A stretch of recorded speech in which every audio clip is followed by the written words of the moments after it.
What's up out there, YouTube? Double D here with Tournage Dubois. Welcome back. I had a custom order for someone who wanted a couple of crochet hooks made with an ocean theme. So I cast this blank.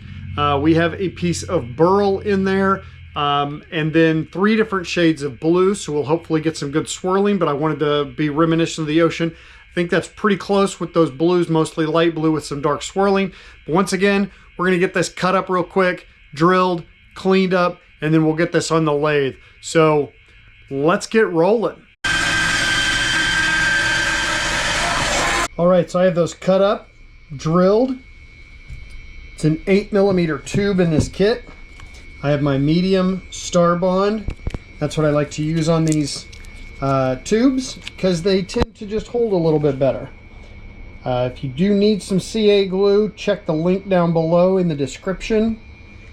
And you can use the coupon code DD15 to get 15% off your order of Star Bond CA glue. Just twist that around real good as we put it in. That way it seats all the way around. And we'll tap it down in there. Plenty of space. We'll let that cure up.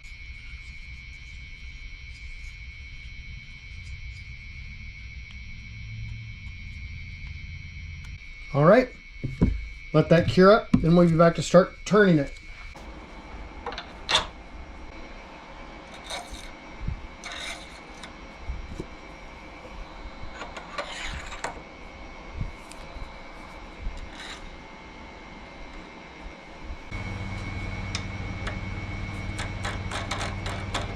So we're going to be doing these one at a time because obviously, well, the bushing set comes with one set. I did order a second set of the bushings so that I would be able to do multiple at a time if need be. But for this turn, we're doing just one. Now she wants these to be roughly quarter sized in diameter. So that's why I made these blanks a little bit bigger than you would normally make these. Normally these would use a pin style blank, so they'd be a little smaller. We're going to do them a little bit bigger, which is what they asked for, which is perfectly okay. I will be using my respirator because this is resin, of course, and I'll be using the negative rake scrapers to get the cleanest cut possible.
All right, so we have part number 1, or handle number 1, all turned, sanded up to 320 grit. I'm going to try a different kind of finish on this because I really want that color to pop, stand out. Not that it doesn't, but it'll also hopefully fill in those little bit of scratches that are super hard to get out with the resin. You can't, I know you probably can't see them super good here, but I have a buddy in my wood turning club, and he said earlier today that he would come over and help me do a CA finish, which I don't consider that a finish, but it'll be super glossy.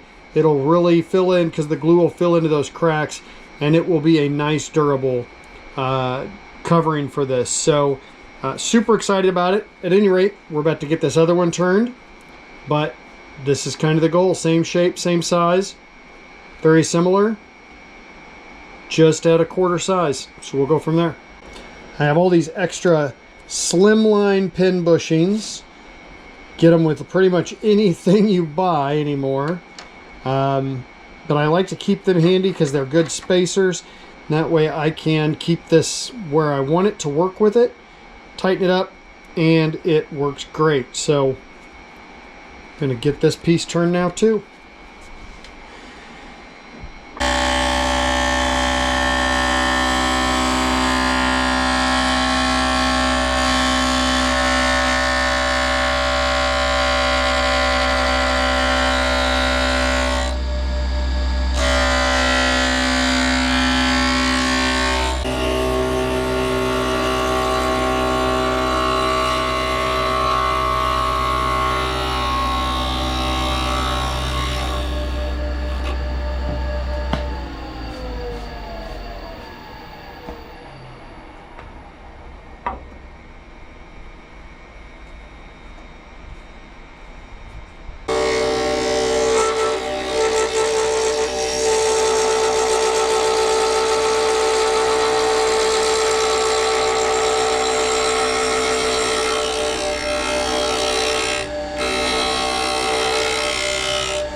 All right, now we're going to hit it with our denatured alcohol to clean it up, get a good look at it.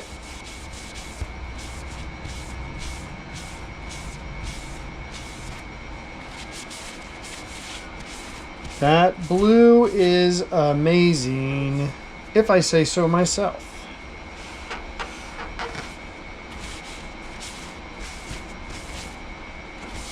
I don't know, what do you think? Does it make you think about the ocean? I think it does. Use our Starbond thin. So this is the heavy thin. There's a link to their store down. There's a link down below. You can use coupon code DD15 and get yourself 15% off your purchase of Starbond CA glue.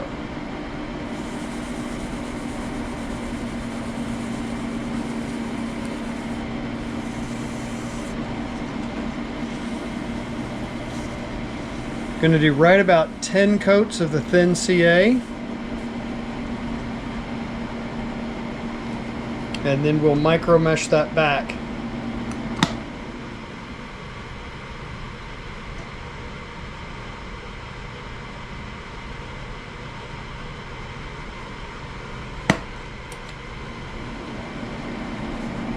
So my buddy Ross, who's here in the shop with me, he did the first piece, but he uses the 4 corners and then the middle, so he'll get 5 coats on with a paper towel, and then we'll get a new one, and then after that we'll wax it.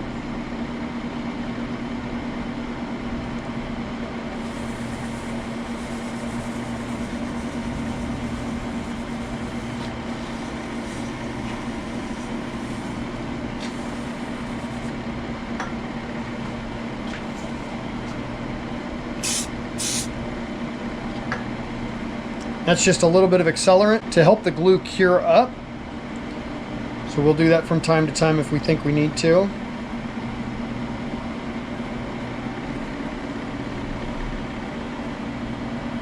Just give it a little bit of time in between each coat and then keep going. This will be the third coat. And then I will get this put on, and then I'll be back when we're ready to start micro meshing and waxing. Alright, so we have micro mesh sticks. They are all numbered, so we're going to start off at 1500, go all the way up to 12,000 grit. Just real lightly on this. That way we can knock it back just a little tiny bit, and then we will wax it. So we put the CA glue on at right about 600 RPM, 500 or 600. I'm going to bump this up just a little bit. So I'm going to go right around 650 and just lightly micro mesh it. And with the micro mesh, it's nice because you do the first grit for a little bit longer and you just slowly can go a little bit faster with each one because it's taking off less material. And it'll just help with getting everything all nice and finished up.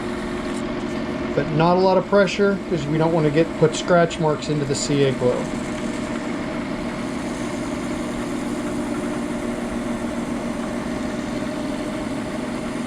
So as you can see, I'm holding my hand way back from that end, so I'm not putting any undue pressure on it. That way we can just get a nice shiny finish on it. Alright, so we have some wax. We're going to put wax on this. So we're going to turn that speed up just a little bit. We were running that one just about 650. I'm going to bump it up to a little close to 800. Wow, 800 on the money. We're just going to put the wax on, and then we will use this rag to wipe it off and buff it in so we get a nice shine to it, and that'll help protect that CA just a little bit. And then we will be able to start our assembly. We got that on. Now we're just going to use our rag. Not a ton of pressure because I don't want to destroy the CA glue or anything underneath it. But we want to build up a little bit of heat so that that wax will melt in. So if we need to bump it up in speed, we certainly will. But you can feel the heat start to build up through the paper towel. And that's what helps melt that wax, is that friction.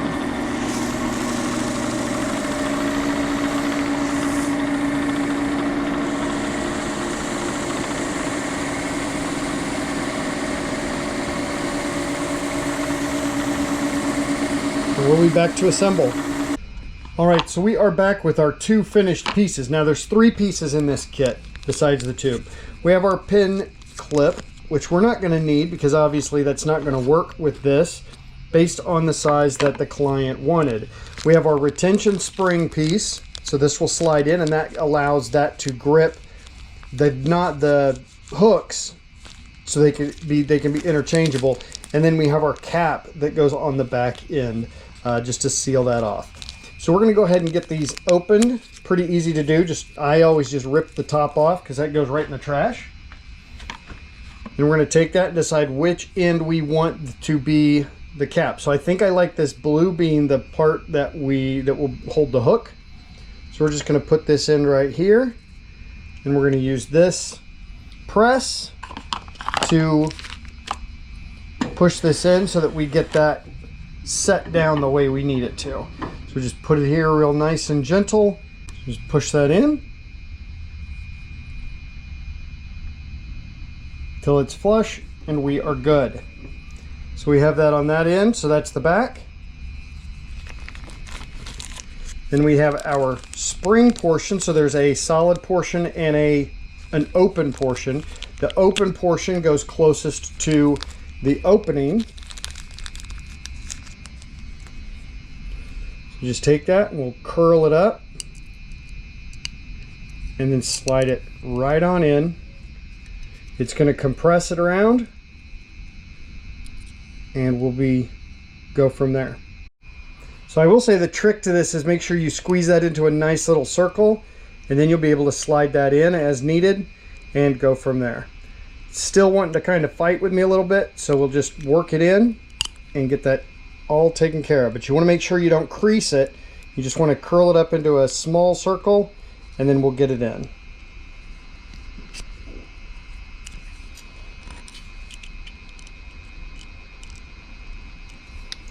We're close, so we'll just get that the rest of the way in. And there you go. So it's in there, and that will hold the hooks. So each hook comes in its own little bag. So we'll just leave these in the bag for the client because they ordered multiple of the bags. I'll just give them these though, not the big ones. So then that just slides right in. And there's the crochet hook. So this one is the J10, which is the hook size. And there it is. And then for storage, of course, you can always put it in the other direction if you want to, and it'll store it that way. I will probably recommend to them that they just store them in the bags for when they're not using them, just because it saves a little bit of headache. But there's one. I'll get the other one put together off camera, and we'll be back to wrap up. Hey everybody, welcome back. Hope you enjoyed that project where we made the crochet hook handles for my friend Melissa, who ordered these. So the one she ordered, she wanted 5 specific hooks. So I got those in. I got the kits in. I did the casting. I didn't show the casting, but I did put a short to a basic quick overview of the casting process. Showed the colors at least, showed the resin I used, and then showed the wood in the mold. But this is the finished product.